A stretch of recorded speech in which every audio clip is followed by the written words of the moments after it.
एक पार्टी जिथे फक्त लाईट्स नाही तर अनेक रहस्य उजेडात येणार आहे.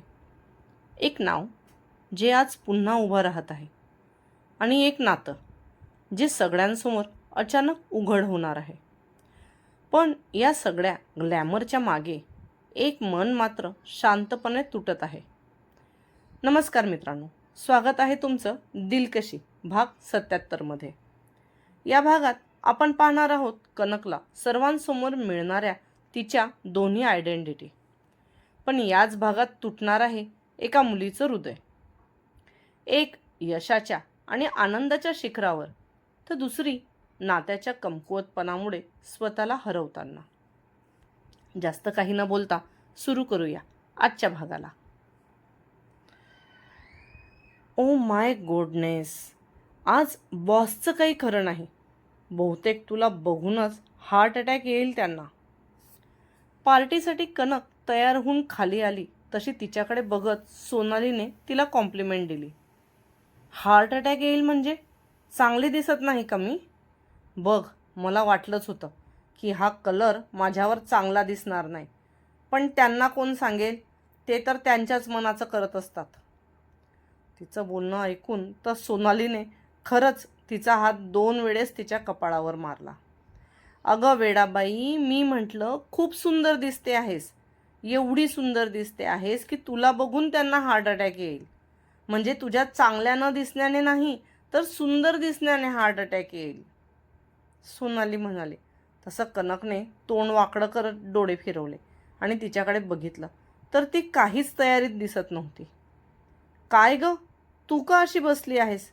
जा पटकन तयार हो. आपण जर वेळेवर नाही पोहोचलो तर तुला माहीत आहे ना काय होईल ते. कनक तिच्याकडे बघत म्हणाली, कारण ती साध्याशा जीन्स टी शर्टवर होती. मला काय गरज आहे तयार व्हायची? मी थोडीच येते आहे पार्टीला, सोनाली म्हणाली. तसं कनक आश्चर्याने तिच्याकडे बघायला लागली. तुला माहीत आहे ना, आज पार्टीला शहरातले मोठे मोठे बिझनेसमॅन, पॉलिटिशियन, मीडिया, फॅशन इंडस्ट्रीशी रिलेटेड असे सर्व लोक येत आहे. आता एवढे सगळे येणार म्हणजे मॉम डॅडसुद्धा येतीलच. आणि तुला खरं सांगते, मला तर त्यांचा चेहरा बघण्याची सुद्धा इच्छा नाही. कनकच्या डोळ्यातलं आश्चर्य बघून ती म्हणाली, अगं ठीक आहे, जर ते तुझ्याशी व्यवस्थित बोलले तर तू सुद्धा बोलून घे, आणि नाही तर तिथे आपण सगळे आहोतच ना. परत तिथे तुझी मॉमसुद्धा असेल. तुझ्या मॉमची तुझ्याशी दिल्लीला आल्यापासून एकदाही भेट झालेली नाही. मग विचार कर, आज एवढ्या वर्षानंतर तुला बघून त्यांना किती आनंद होईल. कनकने तिचा एक हात सोनालीच्या खांद्यावर आणि दुसरा प्रेमाने तिच्या गालावर ठेवून तिला समजवण्याचा प्रयत्न केला. तुला खरं सांगू का, आपण दुसऱ्याशी चांगलं वागलो तर दुसरा आपल्याशी चांगला वागतो असं मुळीच नसतं. आजही मी त्या दोघांना भेटल्यावर ते दोघेही माझ्यामुळे त्यांचा बिझनेस आणि त्यांचं प्रेस्टीज कसं वाढेल तेच बघतील. मॉम तर तिच्या किटीतल्या बायकांशी माझी ओळखही करून देणार नाही. सोनालीने तिच्या हातावर हात ठेवला आणि डोळ्यात उदासी घेऊन तिला म्हणाली, पण तरी ठीक आहे, तू म्हणते तर मी येते पार्टीला, कारण त्या दोघांमुळे आज मला तुझा मूड खराब करायचा नाही. आजची ही पार्टी स्पेशली रायचंदे ग्रुपच्या कमबॅकसाठी ठेवली आहे. माझ्यामुळे मला तुमचा सगळ्यांचा मूड स्पॉईल करायचा नाही. थांब, मी लगेच तयार होऊन आली. ती लगेच कनकच्या गेस्ट रूमकडे पळाली. तिचं कनकच्या घरी वरचेवर येणं जाणं होतं, त्यामुळे कनकने खालच्या बाजूची एक गेस्ट रूम तिच्यासाठीच ठेवली होती, ज्यात तिला लागणाऱ्या वस्तूसुद्धा त्या दोघींनी आणून ठेवलेल्या असायच्या. ध्रुव ऑफिसमधूनच तयार होऊन कनकला पिक करायला येणार होता, त्यामुळे ती त्याची वाट बघत तिथेच बसली. बिझनेस पार्टीमध्ये अनुजांना तसंही इंटरेस्ट नसल्याने त्यांनी कनकला फोनवरूनच शुभेच्छा दिल्या. पार्टी ही दिल्ली शहराच्या नव्यानेच सुरू झालेल्या व्हीकेच्या हॉटेलमध्ये ठेवण्यात आली होती. हॉटेल व्हीकेचं असल्यामुळे सिक्युरिटीची ध्रुवला चिंता नव्हती. तरीही त्याने तेजाला सांगून सर्व अरेंजमेंट चेक करायला लावल्या होत्या. सर्व होणाऱ्या फूडची लिस्ट तर नीलने आधीच हॉटेल मॅनेजमेंटला देऊन ठेवली होती. ड्रिंकमध्येही कॉकटेल मॉकटेल येणारे गेस्ट लक्षात घेऊन ठेवण्यात आले होते. शहरातले नाही तर पूर्ण बिझनेस वर्ल्डचे नामवंत लोक आज इथे हजर होते. व्हीके कामानिमित्त बाहेर असल्याने त्याने ध्रुवसोबत बोलून त्याला शुभेच्छा दिल्या होत्या. तो कानात घातलेले बर्ड्सवरून पार्टीत राहिलेले इन्स्ट्रक्शन्स देत असताना ती त्याला समोरून लाल साडीत येताना दिसली. आणि बस हाय, त्याला आजूबाजूचं सर्व ब्लर दिसायला लागलं. दिसत होती ती फक्त लाल साडीमध्ये केस सावरत येणारी कनक. ध्रुव, ते सोनाली अजून तयार होऊन आली नाही, मग आपण तिचा वेट करायचा की आपण पुढे निघायचं? तिने त्याच्याजवळ उभं राहत त्याला विचारलं. तरीही त्याचं अजून तिच्या बोलण्यावर लक्ष नव्हतं. तो तर डोळ्याची पापणीही न लावता तिच्याकडे बघत होता. ध्रुव, मी काय विचारते आहे? तिने त्याच्या खांद्याला थोडा धक्का दिला. तसा तो भानावर आला. त्याने त्याच्या कानात वाजणारा फोन चेक केला तर तो फोन केव्हाच बंद होऊन गेला होता. हां, ते आपल्याला निघायचं आहे ना? ध्रुव, मी विचारलं, सोनालीची तयारी राहिली आहे तर आपण थांबायचं की पुढे निघायचं? थांबायची गरज नाही. ती बघ, ती आली आणि तिच्यासाठी दुसरी गाडी अरेंज केली आहे. त्याने त्याच्या गाडीच्या मागच्या गाडीकडे इशारा करत सांगितलं. तसं तिने मागे बघितलं तर मागच्या गाडीत नील बसला होता. मग ते दोघेही हॉटेलकडे निघाले. हॉटेलसमोर गाडी थांबताच ध्रुवने एका जेंटलमॅनप्रमाणे कनकच्या बाजूचा दरवाजा उघडून तिला बाहेर येण्यासाठी हात दिला. तिने सुद्धा त्याच्या हातात हात देत दरवाजाच्या बाहेर पाऊल ठेवलंच होतं की कॅमेऱ्याचे फ्लॅश त्या दोघांवर येऊन पडले. तसं तिने स्माईल करत त्याच्याकडे बघितलं. त्याने तिच्या हाताच्या बोटांमध्ये त्याची बोटं घट्ट केली आणि दोघेही सोबतच चालत एंट्रन्सपर्यंत आले. विक्रमने माईक हातात घेऊन स्टेजवर त्या दोघांचं वेलकम केलं.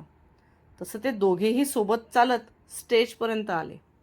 स्टेजवर गेल्यावर त्याने तिचा हात सोडला आणि विक्रमला एका साईडने मिठी मारली.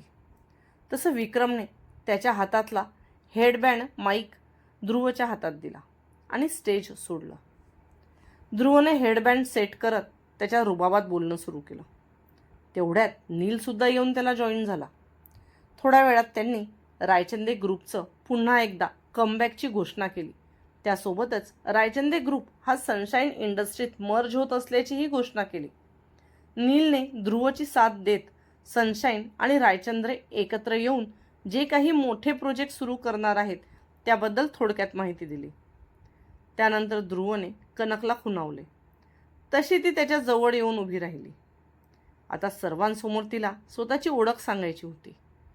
तिने उभ्या असलेल्या सर्व गर्दीकडे बघितलं आणि मग पुन्हा एक लांब श्वास घेत नीलच्या हातातून एक मायक्रोफोन हेअरबँड घेऊन तो व्यवस्थित सेट केला आणि चेहऱ्यावर स्माईल कायम ठेवत सर्वांना उद्देशून म्हणाली, I am Kanak Raichande, owner of Raichande group and wedded wife of Dhruv Killedar. तिने जशी तिची ओळख सांगितली तशी खाली उभ्या असलेले सर्व गेस्टमध्ये कुजबूज सुरू झाली. कारण ध्रुवचं लग्न झालं आहे ही बातमी अजून तरी कोणाला माहीत नव्हती. मीडियाने लगेच ही न्यूज कव्हर करायला सुरुवात केली.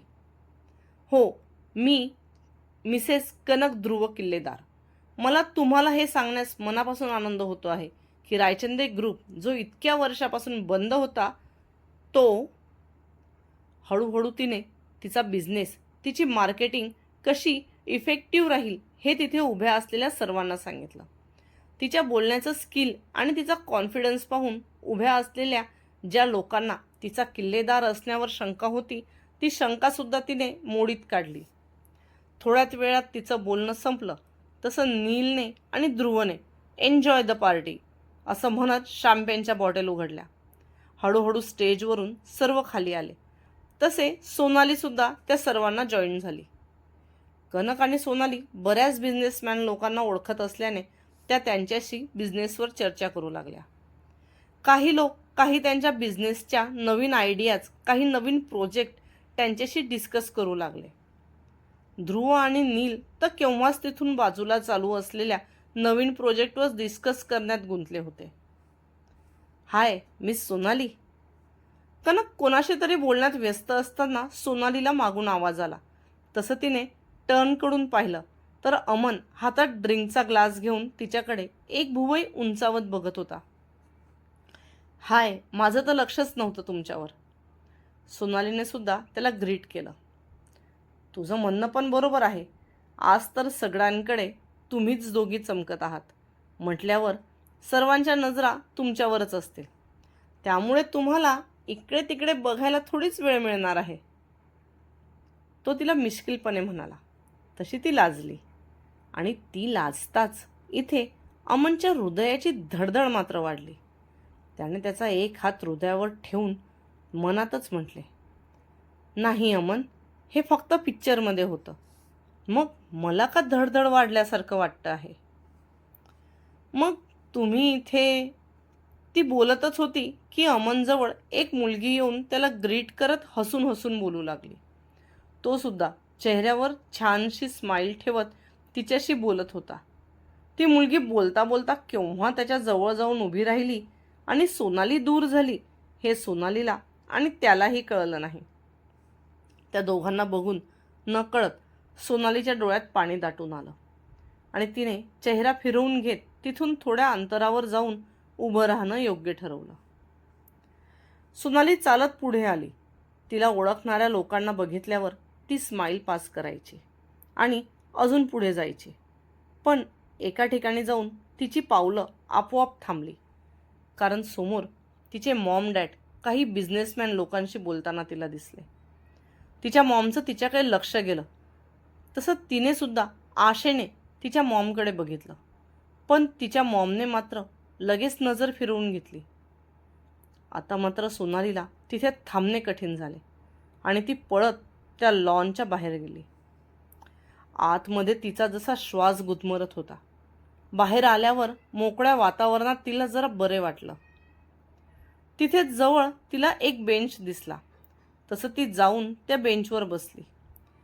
तिने वर आकाशाकडे पाहिलं. रात्रीच्या अंधारात त्या आकाशात लख्ख चांदण्या चमकत होत्या आणि ती एकटक त्या चांदण्यांकडे बघत होती. जाऊ दे सोनाली, बऱ्याच लोकांच्या आयुष्यात तर म्हणण्यासाठी आई वडील सुद्धा नसतात. तू कमीत कमी अनाथ नाहीस. ती स्वतःशी कुत्सितपणे हसली. कधीकधी आपण ज्यांच्याकडून प्रेमाची अपेक्षा करतो तेच आपल्याला सर्वात जास्त दुर्लक्षित करतात. आणि काही क्षण असे असतात जिथे गर्दीत असूनही आपण पूर्णपणे एकटे पडतो.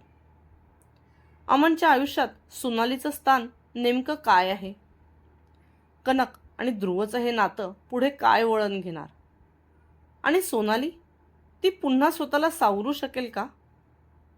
जर तुम्हालाही या कथेतल्या भावना मनाला भिडल्या असतील तर हा व्हिडिओ लाईक करा. तुमचं मत आम्हाला कमेंटमध्ये नक्की सांगा. आणि अशीच हृदयाला स्पर्श करणारी कथा अनुभवण्यासाठी आत्ताच सबस्क्राईब करा. कारण पुढचा भाग फक्त कथा नाही तर एक भावनिक वादळ असणार आहे. जुडून रहा आमच्यासोबत, कारण काही नाती अजून स्पष्ट व्हायची आहेत. धन्यवाद.